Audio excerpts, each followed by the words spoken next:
Yun ang layon. Nasaan ang layon? Ilulog sa layon. Ano ang layon? Pag lalaki, layon. Babae lioness. Pag babae, lioness.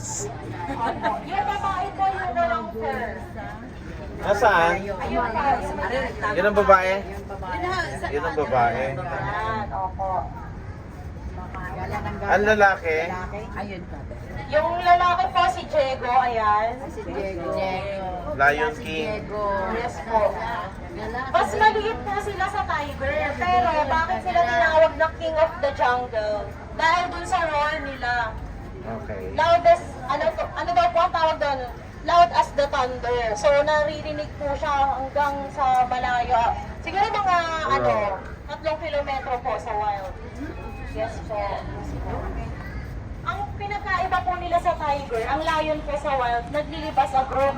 Meron pong isang alpha na lalaki, tapos meron siyang approximately 35 na babae, harem niya po yun. Yun po yung mga asawa niya. Kaya sa wild po, ang hunters po, yung mga babae. So yung lalaki nag-aantay lang siya ng ng mga hunt ng mga lioness. Naman. Yes, Pwede na nga po. Mga lalaki na yan, lagi tamad talaga yan. Mag-ingat ka. Ay, naka-YouTube to ha. Agree naman sa akin sila ba?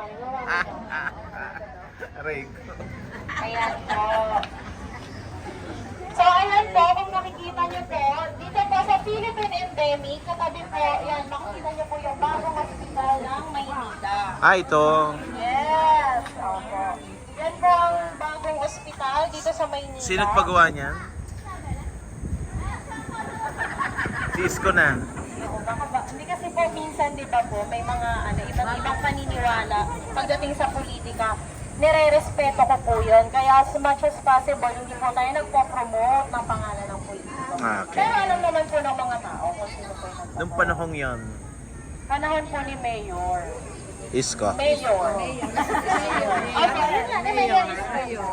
Actually, nung panahon niya rin po naggawa yung Manila Zoo. Opo. Idea niya.